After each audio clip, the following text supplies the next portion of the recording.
Hi, I'm Keith with On Target Canada. I'm here with Nicholas Johnson from the Gun Blog. Nick, good to see you again. As we get closer and closer to the election, the rhetoric from the anti-gun lobby is increasing. And we've seen a lot of U.S.-style tactics, information coming up from the U.S., their statistics being used to justify arguments in Canada, and talking points that absolutely are not even unapplicable, they're insane. And we're going to take a look at a couple of those right now. Semi-automatic weapons are not just about gun control, this is about national security. You know that these weapons can shoot down airplanes, they can blow up a railroad. In February, you introduced the Assault Weapons Ban and Law Enforcement Protection Act of 2007. It would regulate semi-automatic assault weapons, including weapons that have pistol grips, a forward grip, and something called a barrel shroud. Weapons with a barrel shroud would be regulated. What's a barrel shroud, and why should we regulate it? I actually don't know what a barrel shroud is. Because it's in your legislation. It's a shoulder thing that goes up. But some of these bullets, as you saw, have an incendiary device on the tip of it, which is a heat-seeking device. We have federal regulations and state laws that prohibit hunting ducks with more than 3 rounds, and yet it's legal to hunt humans. There's been a lot of people that have been shot by an unloaded gun. This is a ghost gun. This right here has ability with a 30 caliber clip to disperse with 30 bullets within half a second. Nick, for people who want to rebut these arguments that are being made, I know you've worked hard to collect information, facts and stuff. Can you tell us what you've done to provide this information to the general public so that they can use it? Sure, thanks Keith. Yeah, so my website is TheGunBlog.Ca, and I like to use facts. My background is in financial journalism, so I have used the principles that I learned in financial journalism, and I like data. So where do I get my data? 2 main sources, Statistics Canada and the RCMP. So I publish before the RCMP, usually before anybody else, I publish the latest statistics on firearm licenses and registrations. So we know there are, when people say there are 2.2 million gun owners, it comes from the RCMP, usually via my website. When we look at firearm import numbers, I look at that. When we look at Statistics Canada on, again, imports, exports, crime rates, stuff like that, I look at that as well. The other thing that you bring, I think, is a really important point is in terms of the talking points, the PR tactics. If you're going to talk about a country's regulations, you got to talk about that country's regulations. You can't talk about another country's regulations. Right. Exactly what you're saying. And so for that, I talk to lawyers, I talk to people in the industry to understand. I talk to the RCMP, the federal police in charge of licensing and controlling the firearms businesses and users. Right. I try to talk to that. Now, obviously, I bring my analysis and my opinion, but I rely on the facts. Right.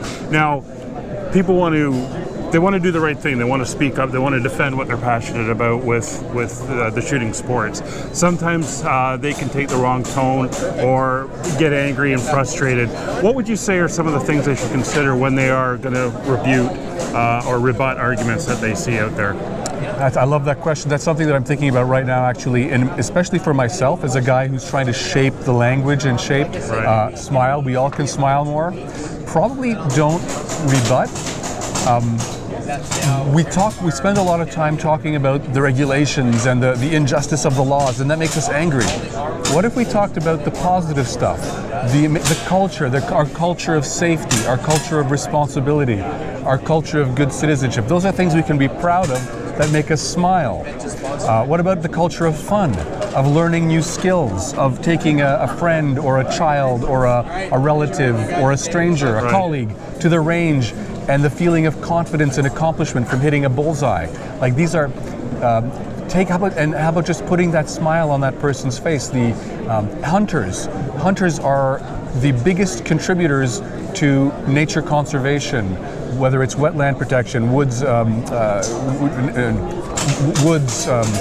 wildlife protection, outdoor education, outdoor leadership. The government relies on hunters because the government doesn't have that many inspectors. They rely on hunters for the on-the-ground knowledge. All these good things that we're doing. So focus on people, focus on the positive, as opposed to rebutting the stats. I think maybe the first thing is to stop trying to rebut the stats. Right. Talking with Tracy Wilson yesterday, we talked about some of the events that are being held at ranges, women nights, women shooting, and I think taking somebody out to the range and introducing them to shooting has got to be one of the biggest things that we can do to start changing the mindset. Your website publishes on a frequent basis? Is it as required? How often are you updating the information that's there? Great question. So website. I cover mainly politics and policy. So I treat my background is in real-time news, as in something is happening.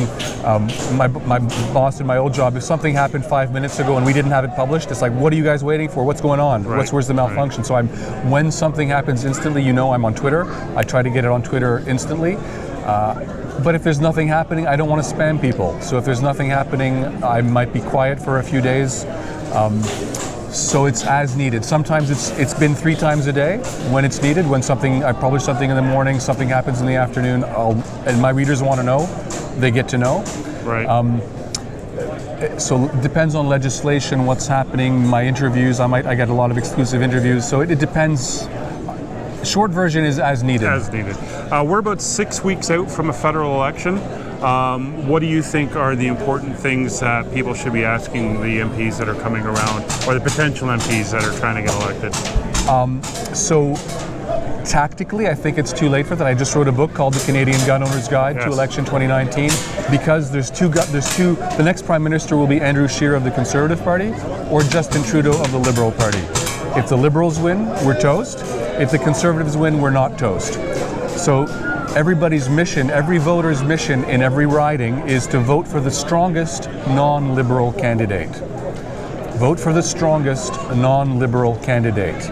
That might be a Conservative, it might be an NDP, it might be Bloc Québécois. My book analyzes every riding. It's either Conservative, NDP, or Bloc Québécois. The other parties simply don't have the strength to defeat the Liberals. Right. Voting for any other party might end up with a Liberal in that riding, and that contributes to a Liberal government. When you talk about when the door knocking and stuff like that, I guess I think it's delicate, because gun owners don't want to tell people what they have at home. It's nobody's business. Maybe there's a way to talk about respect for firearm owners without disclosing what you might have, the thousands of dollars of valuable property you might have. Right. Maybe you don't want to mention it at all. Maybe it's nobody's business. Maybe it's a question. What is your attitude towards hunters and sport shooters? Maybe it's as simple. What is your party's?